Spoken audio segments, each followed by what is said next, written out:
सध्या पवित्र रमजान महिना सुरू असून सर्वत्र इफ्तार पार्टीचं आयोजन करण्यात येते। दोन समाजात सामाजिक बांधिलकी आणि एकोपा टिकून राहावा या हेतूने या पार्टीचं आयोजन करण्यात येतं। त्याच अनुषंगाने काल जळगावच्या चोपडा तालुक्यातील लासूर ग्रामपंचायतीच्या वतीने इफ्तार पार्टीचं आयोजन करून मुस्लिम बांधवांचा सामूहिक सत्कार करण्यात आला।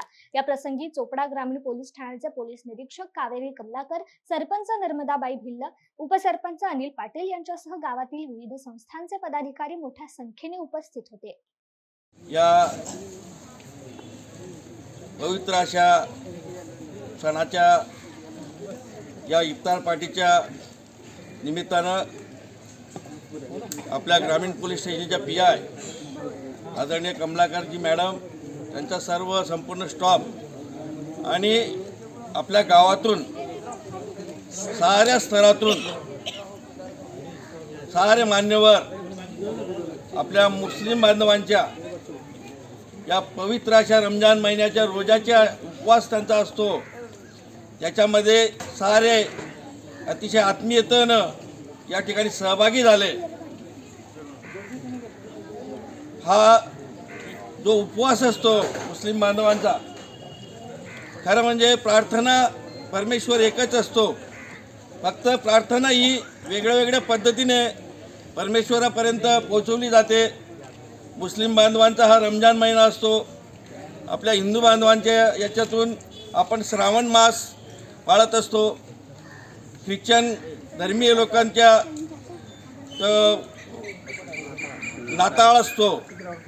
अशा पद्धतीने सर्व परमेश्वर एक आहे, पण प्रार्थना वेगळ्या वेगळ्या पद्धतीने आपण परमेश्वरापर्यंत पोहोचवतो।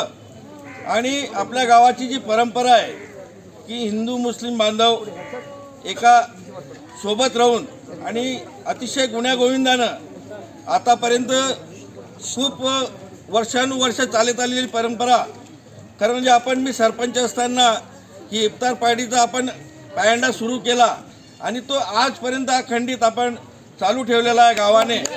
आणि अशाच पद्धतीने मुस्लिम बांधवसुद्धा आपल्या साऱ्या सणांमध्ये सहभागी होत असतात।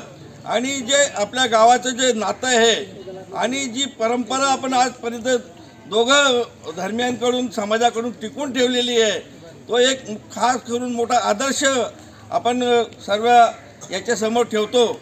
आणि ती आपल्या सर्वांची जबाबदारी आहे की याच्यापुढे सुद्धा अशाच पद्धतीने आपण गावाचं जे संपूर्ण माहोल आहे तो अशाच पद्धतीने आपण टिकवावा।